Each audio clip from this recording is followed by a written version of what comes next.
चुनाव की तैयारियां जोरों शोरों से चली हुई है। लोग प्रचार कर रहे हैं, बैनर लगा रहे हैं, लेकिन नॉमिनेशन का जो समय है वो क्या कुछ रहने वाला है, नॉमिनेशन उठाने का वो क्या कुछ समय रहने वाला है, प्रशासन की क्या इसमें भूमिका रहने वाली है, क्या कुछ डॉक्यूमेंट नॉमिनेशन में चलेंगे, क्या कुछ उसमें कागजात लगेंगे, तमाम जो जानकारी है आज हम आप तक शेयर करेंगे। लेकिन फिलहाल मैं आपको बता दूं कि असंध के जो एसडीएम कार्यालय में हम मौजूद हैं और एसडीएम मनदीप कुमार जिसे हम बातचीत करने वाले हैं। देखिए, मैं बताना चाहूँगा कि आरओ के द्वारा 24 तारीख को नोटिफिकेशन है वो इलेक्शन का किया गया है। उस नोटिफिकेशन के बाद जो सबसे पहले शुरुआत होती है नॉमिनेशन की।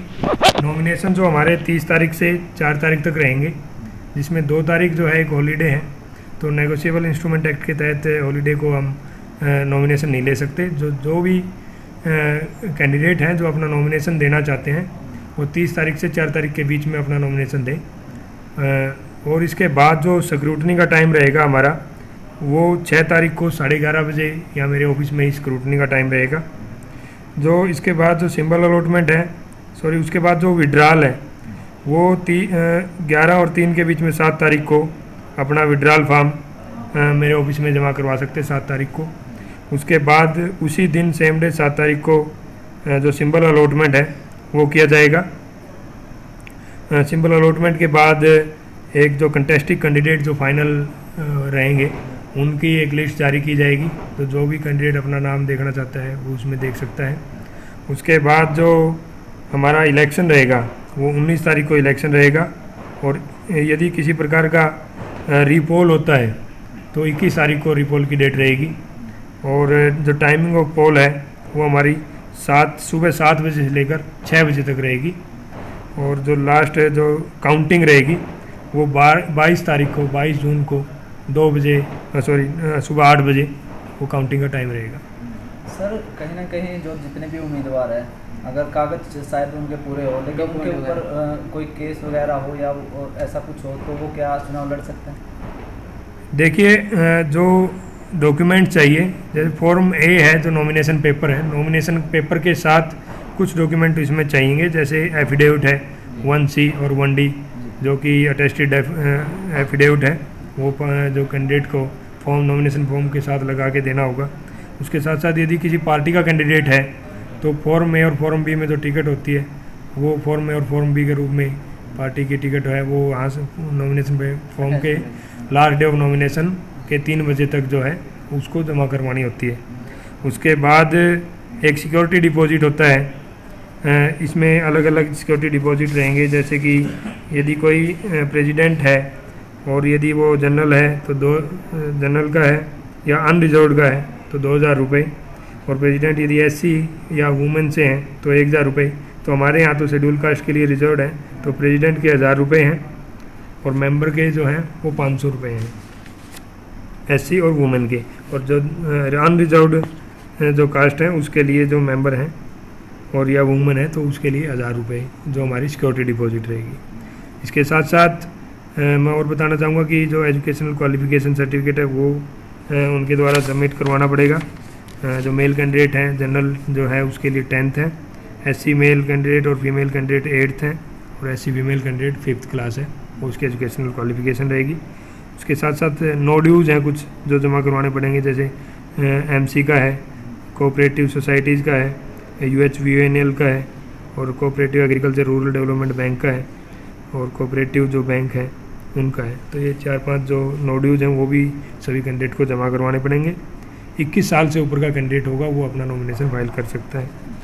और 2 फ़ोटो जो हैं उनके फ़ोटोग्राफ हैं वो हमारे उसके जो पासपोर्ट साइज़ और 2 टिकट साइज़ फ़ोटो, और बैंक डिटेल, यदि बैंक कोई जो अकाउंट उनका है तो एक अपना नया अकाउंट खुलवा के अपना वो यहाँ बैंक डिटेल अपनी जमा करवा सकते हैं। इसके साथ साथ मैं बताना चाहूँगा कि जो भी नॉमिनेशन पेपर है वो या तो खुद जमा करवा सकता है या उसका कोई प्रपोजर है, जो कैंडिडेट है उसका प्रपोजर अपना नॉमिनेशन पेपर वो आपकी जो 4 तारीख है उसके 3 बजे तक जमा करवा सकता है। 3 बजे तक उसकी एंट्री होगी। जो भी एंट्री 3 बजे तक जो नॉमिनेशन लेके आएगा सिर्फ वही मान्य होंगे। 3 बजे के बाद यदि कोई आता है तो वो नॉमिनेशन पेपर स्वीकार नहीं किया जाएगा। सर कोई बजट का प्रावधान इसके अंदर? बजट जो लिमिट जो खर्चे की है जी जी, इसमें खर्चा भी है। खर्चा जो है वो कैंडिडेट को बता दिया जाएगा। अभी एग्जैक्टली मुझे अमाउंट याद नहीं है, 2.5 लाख के करीब प्रेसिडेंट उसका है। मैं अभी वो बाद में हम इंटीमेट जैसे ही नॉमिनेशन ख़त्म होगा तो हम उनको बताएं भी कि कितना बजट कर सकता है, और एक खर्चा रजिस्टर भी उनको हम देंगे जिसमें अपना कैंडिडेट अपना खर्चा बुक करेंगे, ताकि उससे एक्सीड यदि होगा तो उसको कमीशन है आगे डिसक्वालीफाइड करेगा। जैसे अभी भी कुछ लिस्ट आई है जिन्होंने अपना खर्चे की डिटेल नहीं दी, तो वो कमीशन ने ऐसे कैंडिडेट को इस बार इलेक्शन लड़ने से डिसक्वालीफाई किया गया है। और जो एफिडेविट है उसमें कैंडिडेट को यदि किसी प्रकार की उसके ऊपर FIR या क्रिमिनल केसेज हैं तो उसकी डिटेल भी डिक्लेरेशन की फॉर्म में अटेस्टेशन करवा के वो देनी होगी। और जो फॉल्स यदि इन्फॉर्मेशन कोई देता है तो उसके खिलाफ जो संबंधित धाराएँ हैं IPC की, उनके खिलाफ कार्रवाई भी की जाती है। और उसको पब्लिश भी करवानी होगी। 1C एक फॉर्म है जिसके अंदर उसको अखबार न्यूज़पेपर में 48 घंटे, इलेक्शन से 48 घंटे पहले न्यूज़पेपर में 3 बार पब्लिश भी करवानी होगी।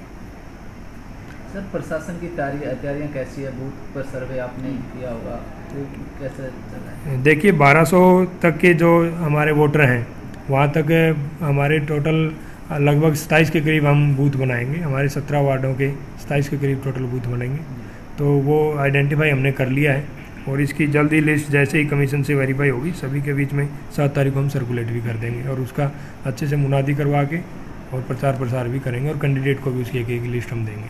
सर जैसे कि चुनाव के दौरान वोट लेने के लिए कोई नशीले पदार्थ बांटे जाते हैं, कोई पैसे देता है, तो ऐसे कैंडिडेट के खिलाफ क्या कुछ कार्रवाई प्रशासन करता है? देखिए मॉडल कोड ऑफ कंडक्ट लग चुका है। मॉडल कोड ऑफ कंडक्ट में ये सारी चीज़ें जो इस तरह की मेल प्रैक्टिसेज हैं उनको बैन कर दिया गया है।